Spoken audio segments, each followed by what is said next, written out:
नमस्कार दोस्तों, स्वागत है सुपर सपोर्ट में। दोस्तों, जैसा कि आप जानते हैं कि Allahabad high court junior assistant और यूपी ट्रिपल सी का जूनियर असिस्टेंट दोनों की भर्ती इस समय आई हुई है। तो कई बच्चे कंफ्यूज हैं कि कौन सा उनके लिए बेहतर होगा, इलाहाबाद हाई कोर्ट का जूनियर असिस्टेंट कि यूपी ट्रिपल सी का जूनियर असिस्टेंट, किसका वो तैयारी करे और किसका एग्जाम वो दे। क्योंकि इलाहाबाद हाई कोर्ट का जूनियर असिस्टेंट में मंगल में टाइपिंग है और यूपी ट्रिपल सी के टाइपिंग में जो फॉन्ट है वो मंगल और पृथ्वी दोनों हैं। तो कुछ बच्चे थोड़ा कंफ्यूज हैं कि किस पे ज़्यादा फोर्स किया जाए, किस पे ज़्यादा फोकस किया जाए। तो मैं आज इस वीडियो में पूरे बहुत अच्छे तरीके से यूपी ट्रिपल एस सी के जूनियर असिस्टेंट के बारे में पूरी डिटेल में बताऊंगा और जो इलाहाबाद हाई कोर्ट के जूनियर असिस्टेंट के बारे में पूरी डिटेल में बात करूंगा और इन दोनों के अंतर के बारे में भी यहाँ बात करेंगे, जिससे आपको पूरा स्पष्ट हो जाएगा और पूरा क्लियर हो जाएगा कि कौन सा बेहतर है और कौन सा नहीं बेहतर है। देखिए दोस्तों, यूपी ट्रिपल एस सी का जूनियर असिस्टेंट का 1262 पद वर्तमान में यानी कि 2022 में आया हुआ है और इलाहाबाद हाई कोर्ट का जूनियर असिस्टेंट 1021 पद वर्तमान में आया हुआ है। तो दोस्तों देखिए, इनका जो यूपी ट्रिपल एस सी यानी उत्तर प्रदेश अधीन सेवा चयन आयोग का जूनियर असिस्टेंट के पद का नाम जूनियर असिस्टेंट यानी कि कनिष्ठ सहायक है और Allahabad high court junior assistant के पद का नाम भी जूनियर असिस्टेंट यानी कि कनिष्ठ सहायक है। दोस्तों ये ग्रुप सी में आता है, यहाँ की समूह ग में आता है और जो दोस्तों ये भी समूह ग में ही आता है। तो और दोस्तों ये देखिए, योग्यता यूपी ट्रिपल एस सी की जूनियर असिस्टेंट की योग्यता 12th प्लस ट्रिपल सी और टाइपिंग आनी चाहिए, हिंदी और इंग्लिश दोनों आनी चाहिए। हिंदी में 25 वर्ड पर मिनट और इंग्लिश में 30 वर्ड पर मिनट। अब यहाँ इलाहाबाद हाई कोर्ट के जूनियर असिस्टेंट में दोस्तों योग्यता यहाँ भी 12th है और ट्रिपल सी है और टाइपिंग इसमें भी हिंदी इंग्लिश दोनों मांगता है। हिंदी के लिए यहाँ भी 25 वर्ड पर मिनट और इंग्लिश का 30 वर्ड पर मिनट। लेकिन यहाँ पे इलाहाबाद हाई कोर्ट के जूनियर असिस्टेंट में टाइपिंग में आपको अंक दिए जाते हैं। 25 अंक का हिंदी का टाइपिंग होता है और 25 अंक का इंग्लिश का टाइपिंग होता है। और यहाँ और यूपी ट्रिपल एस सी के जूनियर असिस्टेंट के एग्जाम में टाइपिंग पे कोई भी मार्क आपको नहीं मिलता है। अब दोस्तों ये देखिए, यहाँ पे टाइपिंग के बारे में कुछ महत्वपूर्ण जान लेते हैं यूपी ट्रिपल एस सी में। दोस्तों यूपी ट्रिपल एस सी के जब भी आप टाइपिंग देने जाएंगे वहाँ पे आपको सॉफ्टवेयर के माध्यम से टाइपिंग कराई जाएगी और इलाहाबाद हाई कोर्ट का जब आप टाइपिंग देने जाएंगे तो वो आपको एक संभवतः एक पेपर पे आपको टाइप किया हुआ मिलेगा, उसको देखकर आपको टाइप करना रहता है। तो ये दोनों में टाइपिंग में बहुत बड़ा अंतर है। तो देख लीजिए दोस्तों, typing UP triple S C यानी उत्तर प्रदेश सेवा चयन आयोग के जूनियर असिस्टेंट में सॉफ्टवेयर पे टाइपिंग होती है और यहाँ पे आप बैक स्पेस का यूज कर सकते हैं और इसमें आपको कोई भी अंक नहीं दिया जाता है। यहाँ पे क्वालिफाई मार्क बस है, क्वालिफाइड स्टेज बस है यहाँ पे टाइपिंग। और लेकिन इलाहाबाद हाई कोर्ट के का जूनियर असिस्टेंट जो है उसमें आपको पेपर देखकर टाइपिंग करना होता है। यहाँ भी आप बैक स्पेस का यूज कर सकते हैं और आपको देखिए 50 नंबर का आपका टाइपिंग होता है, हिंदी 25 अंक का और इंग्लिश 25 अंक का। और अगर जितना अधिकतम लाएंगे आप, यानी कि अगर 49 नंबर तक टाइपिंग लेके आ रहे हैं, 50 नंबर लेके आइए तो आपका बहुत ही अच्छा होगा।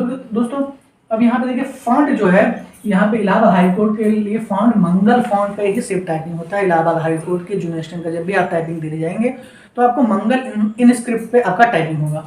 और यहाँ पे यूपी ट्रिपल एस सी का जब आप फॉन्ट जब टाइपिंग देने आएंगे तो कृत्यदेव 010 अगर जो स्टूडेंट हैं फॉन्ट वाले हैं तो वो यहाँ पे टाइपिंग दे सकते हैं और मंगल इंस्क्रिप्ट भी अगर आता है तो भी आप दे सकते हैं। तो कहने का मतलब है कि अगर आप मंगल फॉन्ट पे अगर आपको टाइपिंग आता है तो आप दोनों form UP triple S C junior assistant के लिए भी एलिजिबल रहेंगे और इलाहाबाद हाई कोर्ट के जूनियर असिस्टेंट दोनों के लिए एलिजिबल रहेंगे। तो अगर आप टाइपिंग स्टार्ट करने जा रहे हैं और टाइपिंग स्टार्ट करना चाहते हैं तो अगर आप मंगल फॉन्ट पे टाइपिंग शुरू करते हैं तो आपको दोनों भर्तियों में लाभ मिल जाएगा। अब यहाँ पे दोस्तों साक्षात्कार के बारे में बात करेंगे। यूपी ट्रिपल एस सी का दोस्तों साक्षात्कार 2016 तक यूपी ट्रिपल एस सी का जब एग्जाम होता था, रिटन एग्जाम के बाद टाइपिंग एग्जाम होता था, फिर लास्ट में साक्षात्कार होता था। लेकिन वर्तमान में साक्षात्कार यूपी ट्रिपल एस सी के जूनियर असिस्टेंट में साक्षात्कार यानी कि इंटरव्यू खत्म कर दिया गया है और इलाहाबाद हाई कोर्ट में भी कोई भी साक्षात्कार नहीं है। अब और यहाँ पे देखिए, यहाँ का यूपी ट्रिपल एस सी का भी साक्षात्कार नहीं है और इलाहाबाद हाई कोर्ट का भी साक्षात्कार नहीं है। लेकिन सबसे बड़ी अंतर देखिए दोस्तों कि यूपी ट्रिपल एस सी के जूनियर असिस्टेंट के लिए आप पेट का एग्जाम आप दिए रहे हैं, यानी कि पेट में आप सम्मिलित रहे। जो पेट का परीक्षा होता है यूपी ट्रिपल एस सी के माध्यम से, उसमें आपको सम्मिलित होना बहुत ही इंपॉर्टेंट है। अगर आप पेट का एग्जाम दिए हैं तभी यूपी ट्रिपल एस सी के जूनियर असिस्टेंट के लिए अप्लाई कर पाएंगे। और यहाँ पे दोस्तों इलाहाबाद हाई कोर्ट के में पेट की कोई आवश्यकता नहीं है। अगर आप पेट पे एग्जाम दिए हैं या नहीं दिए हैं तो Allahabad high court junior assistant की भर्ती के लिए पेट की बाध्यता नहीं है। आप पेट नहीं भी दिए हैं तभी इसके लिए आप अप्लाई कर पाएंगे। अब देखिए दोस्तों वेतन देख लिए यूपी ट्रिपल एस सी के जूनियर असिस्टेंट जो है कनिष्ठ सहायक उसका वेतन 2000 ग्रेड पे है और इलाहाबाद हाई कोर्ट का वेतन भी 2000 ग्रेड पे है। बेसिक इसका दोनों का बेसिक भी सेम है। इसका भी 21,700 है और इसका भी 21,700 आपको बेसिक पे है। अब देखिए तो फीस जब भी आप यूपी ट्रिपल एस सी के जूनियर असिस्टेंट के लिए आप अप्लाई करेंगे तो मात्र 25 रुपये का आपको फीस पेमेंट करना पड़ेगा। चाहे आप किसी भी कैटेगरी के हों, जनरल हो, ओबीसी हो, एससी हो, एसटी हो, किसी भी कैटेगरी के हैं तो आपको 25 रुपये का आपको शुल्क देना होगा। और लेकिन अगर आप पेट के बाद मतलब कि पेट का एग्जाम अगर जब आप दिए होंगे उसमें 185 रुपये का या जो भी आप कैटेगरी होंगे उस कैटेगरी के अनुसार आपने फीस पेमेंट किया होगा। तो टोटल मिला के आपको 185 और 25 रुपये मिला के आपको 200 प्लस रुपये हो जा रहे हैं। तो इसका fees UP triple S C junior assistant के लिए ऑनलाइन में फीस कम है। लेकिन यहाँ अगर आप इलाहाबाद हाई कोर्ट के लिए जब आप फीस पेमेंट करने जाते हैं तो जनरल और ओबीसी कैटेगरी के लिए 850 रुपये को पेमेंट करना पड़ता है और एससी एसटी कैटेगरी को 650 रुपये का आपको एग्जाम फीस पे करना पड़ता है। अब यहाँ बात करेंगे ड्रेस में। देखिए दोस्तों यूपी ट्रिपल एस सी के माध्यम से अगर आप जूनियर असिस्टेंट बनते हैं तो आपको जब आप कार्यालय में कार्यरत रहेंगे या कार्यालय में जाएंगे काम करने के लिए तो आपको किसी भी प्रकार का ड्रेस की आवश्यकता नहीं है। आप फॉर्मल कपड़ा पहन के जा सकते हैं, आप एक ऑफिशियल कपड़ा पहन के जा सकते हैं, चाहे आप किसी भी कलर का पहन के जाइए, उसमें कोई भी बाध्यता नहीं है। बस एक ऑफिस कल्चर के अनुसार आप फॉर्मल पहन के जाएंगे तो बहुत ही बेटर होगा, जो आपको छवि को बहुत अच्छा बनाएगा। लेकिन इलाहाबाद हाई कोर्ट में अगर आप जूनियर असिस्टेंट बनते हैं तो आपको ड्रेस कोड वहाँ पे इलाहाबाद हाई कोर्ट में ड्रेस कोड अलाउ है, वहाँ पे कंपलसरी है, यानी कि अनिवार्य है। इलाहाबाद हाई कोर्ट में जो जूनियर असिस्टेंट है उनके लिए सफ़ेद शर्ट और ब्लैक पैंट और काला कोट यानी ब्लैक कोट और ब्लैक टाई और ब्लैक शूज, ये है dress code Allahabad high court के जूनियर असिस्टेंट का। और UP triple S C junior assistant में ऐसा कोई भी बाध्यता नहीं है। तो यहाँ दोस्तों बस थोड़ा ये junior assistant Allahabad high court का जो जूनियर असिस्टेंट है इन्हें ड्रेस कोड होने की वजह से थोड़ा सा अट्रैक्टिव लगता है। तो आप अगर ड्रेस कोड की वजह से अगर जाना चाहते हैं तो उसको आप चूज़ कर सकते हैं। बहुत ही अच्छा ड्रेस कोड है, थोड़ा सा हाई लेवल का लगता है, बहुत ही अच्छा लगता है और थोड़ा सा प्रोफेशनल लगता है। इलाहाबाद हाई कोर्ट का जो जूनियर असिस्टेंट है वो कार्यालय जाते हैं तो प्रोफेशनल लगता है, स्टाइलिश लगते हैं। और यहाँ पे यूपी ट्रिपल एस सी के जूनियर असिस्टेंट में जब आप एक ऑफिस में जाएंगे तो आप फ्री हैं, कोई भी ड्रेस नहीं है, कोई भी बाध्यता नहीं है। आप जैसा मन करे वैसा पहन के जाइए, बस वो फॉर्मल होना चाहिए, अनौपचारिक नहीं लगना चाहिए। अब यहाँ पे दोस्तों देखिए कि जॉब टाइम दोस्तों यूपी ट्रिपल एस सी के जूनियर असिस्टेंट में जॉब टाइम 10 से 5 है, सुबह 10 बजे से शाम 5 बजे तक इसमें ऑफिस टाइम है। और इलाहाबाद हाई कोर्ट में भी जॉब का टाइमिंग 10 से 5 ही है। और अगर आप जैसा कि अगर किसी भी चाहे यूपी ट्रिपल एस सी के जूनियर असिस्टेंट रहें या तो इलाहाबाद हाई कोर्ट के जूनियर असिस्टेंट हैं, अगर आप जैसा काम आपको मिलता है, अगर उसमें उस काम में अगर वर्कलोड है तो आपको 5 बजे से ज़्यादा समय लग सकता है, 6 बजे से लगता है, 7 बजे से बच सकता है। लेकिन अगर कुछ सूत्रों के माध्यम से मुझे पता चला है कि इलाहाबाद हाई कोर्ट में थोड़ा सा काम का हल्का फुल्का ज़्यादा दबाव रहता है, तो इसलिए अधिकतर अक्सर 6 बज जाते हैं, 6 से 7 भी बज जाया करता है। तो ये थोड़ा सा इन दोनों में अंतर है जॉब टाइमिंग का। लेकिन एक अगर नियमित रूप से देखा जाए, अगर आप अनिवार्य रूप से देखा जाए तो टाइमिंग 10 से 5 ही है दोनों का, चाहे यूपी ट्रिपल एस सी का जूनियर असिस्टेंट हो चाहे इलाहाबाद हाई कोर्ट का जूनियर असिस्टेंट है, दोनों का जॉब टाइमिंग 10 से 5 है। अब आगे बात करते हैं अवकाश की यानी लीव की। बहुत ही जरूरी है दोस्तों, किसी भी नौकरी के लिए अवकाश की बहुत आवश्यकता होती है, जो छुट्टी की बहुत आवश्यकता होती है।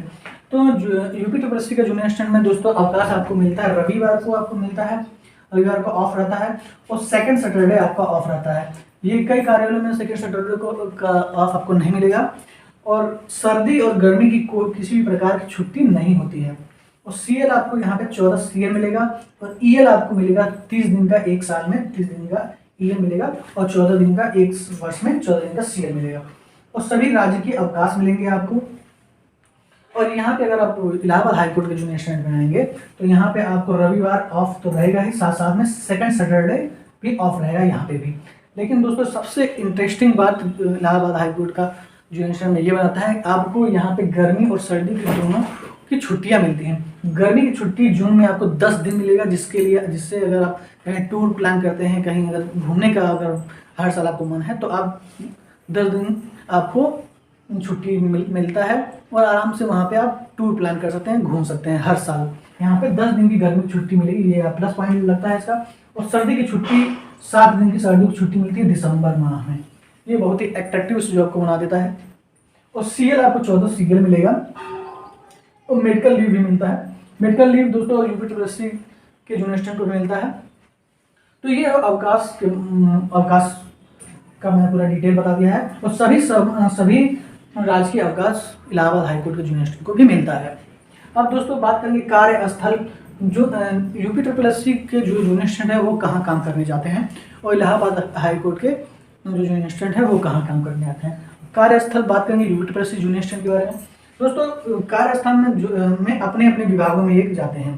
तो दोस्तों जब आपका सिलेक्शन हो जाता है यूपीएससी के माध्यम से जूनियर असिस्टेंट में, तो आपको एक विभाग अलॉट होता है और विभाग आपको या डिविजन्स में भेजता है, कार्यालय में भेजता है, या तो सर्किल कार्यालय में भेजता है या तो मुख्यालय कार्यालय में, जैसा कि आपने चूज किया होगा उस कार्यालय में आपका की नियुक्ति होगी। तो आप अलग अलग विभागों, जैसे मान लीजिए कोई पीडब्ल्यूडी में हुआ है, कोई समाज कल्याण में हुआ है, चाहे कोई सिंचाई विभाग में हुआ है या कोई किसी विभाग में हुआ है, तो उस विभाग में आपका को जॉब करना हो, चाहे डिवीजन का ऑफिस मिले या सर्किल का ऑफिस मिले या चाहे मुख्यालय का ऑफिस मिले।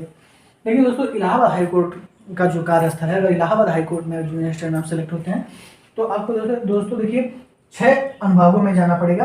पहला है नजारत विभाग में जाना, नजारत विभाग, कुल 7 विभाग हैं इसमें।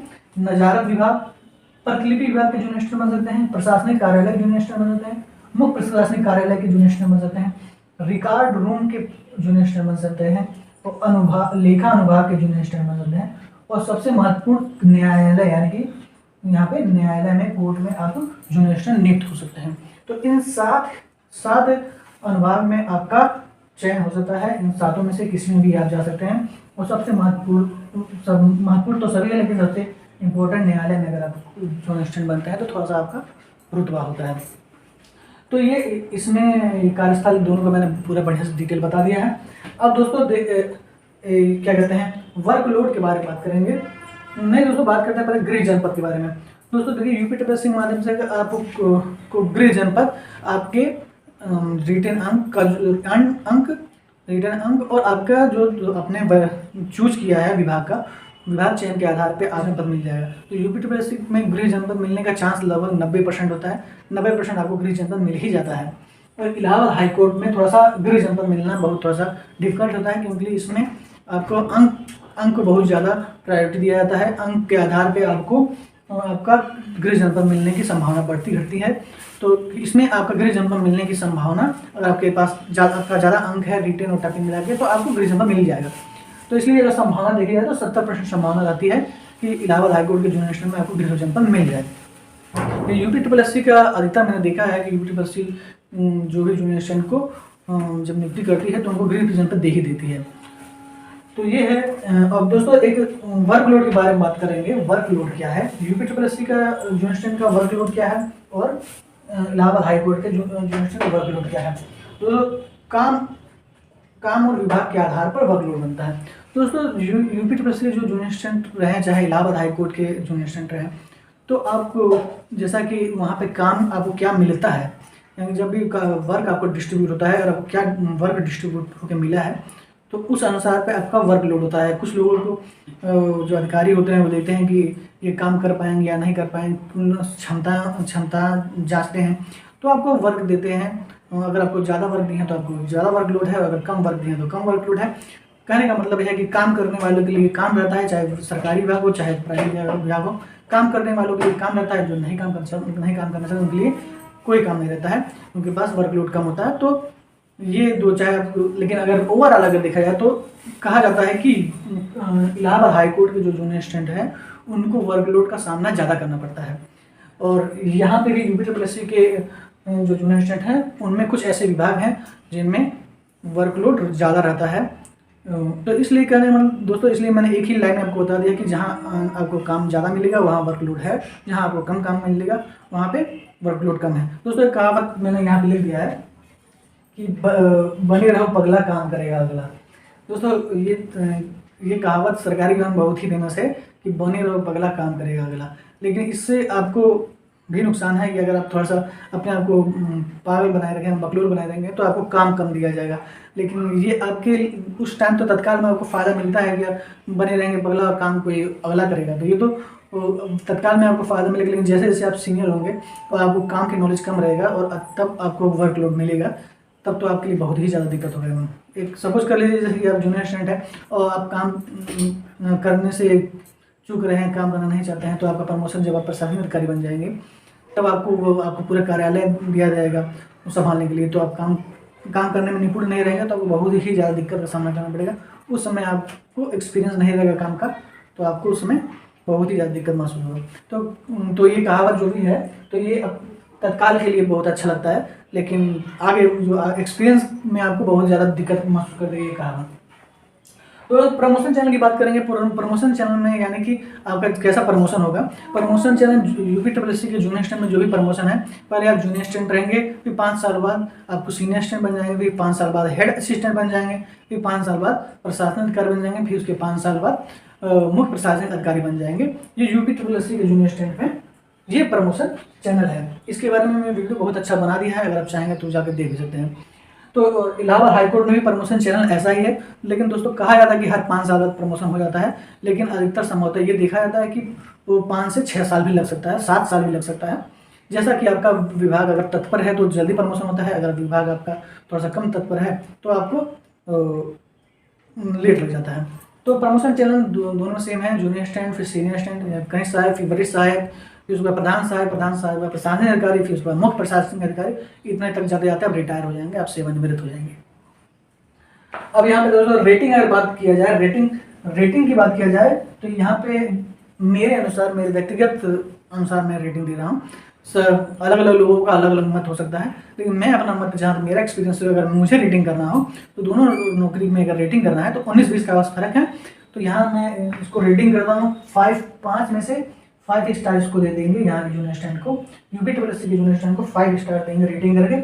और इलाहाबाद हाईकोर्ट का जो रेटिंग करेंगे वो 4.9, इसको 4.9 रेटिंग देंगे, क्योंकि इसका जॉब टाइमिंग अधिकतर अगर 10 से 5 रहता है तो अधिकतर ज़्यादा आपको 6 लग जाता है, 7 लग जाता है, और वर्कलोड थोड़ा ज़्यादा है। और इसमें ट्रांसफ़र का थोड़ा सा कम चांस होता है। ये जिला ट्रांसफ़र जल्दी नहीं होता, बड़ा मुश्किल से होता है, और बहुत मुश्किल से आपको होम डिस्ट्रिक्ट मिलता है। इसलिए मैंने इसको रेटिंग 4.9 ही दिया है, और इसके रेटिंग 5 रेटिंग दिया है, क्योंकि आप किसी भी डिस्ट्रिक्ट में आपका ज्वाइनिंग होता है यूपीएससी के जूनियर स्टूडेंट जो है, तो वो समय के साथ अपना स्थानांतरण करा कर अपने जिले में आ जाते हैं बहुत ही आसानी से। दोस्तों यहाँ पे मैंने बता ही दिया कि होम डिस्ट्रिक्ट आपको यहाँ पे थोड़ा सा मुश्किल से मिलता है इलाहाबाद हाईकोर्ट के जूनियर स्टूडेंट को, और यूपीएससी के जूनियर स्टूडेंट को होम डिस्ट्रिक्ट बहुत ही आसानी से मिल जाता है। तो ये दोनों में मेजर अंतर है। और लेकिन दोस्तों वर्तमान में कोई भी नौकरी अगर आपको मिल जाता है तो दोनों ही बेहतर है, क्योंकि इसमें जल्दी भर्ती आ नहीं रही है और जल्दी सरकारी नौकरी में नौकरी लगती भी नहीं है। तो नौकरी कोई दोनों में से आपको मिल जाता है समय के साथ साथ, आप दोनों ज्वाइन कर लीजिए, किसी एक में ज्वाइन कर लीजिए। और अगर आपको जो भी अच्छा लगता है उसके लिए आप मेहनत कर सकते हैं। मैंने पूरा डिटेल में इसमें बता दिया है, दोनों के बारे में अंतर बता दिया है। कुछ चीज़ें होंगी जो मुझसे छूट जा रही होंगी तो उसे कमेंट बॉक्स में आप मुझसे पूछ लीजिए और मैं उसका जवाब आपको निश्चित रूप से दे दूंगा। दोस्तों अगर वीडियो पसंद आए तो प्लीज़ लाइक करिए और चैनल को जरूर सब्सक्राइब करिए। और जो भी आपके मन में क्वेश्चन हो कहीं भी किसी भी स्तर पर, तो आप कमेंट बॉक्स में कमेंट करके पूछ सकते हैं। आशा करता हूँ कि आपको वीडियो बहुत ही पसंद आया होगा। तो चैनल को जरूर सब्सक्राइब कर लीजिए और वीडियो को जरूर लाइक करिए। और कुछ भी अगर आपको पूछना है तो कमेंट बॉक्स में आप कमेंट कर सकते हैं। थैंक यू, धन्यवाद।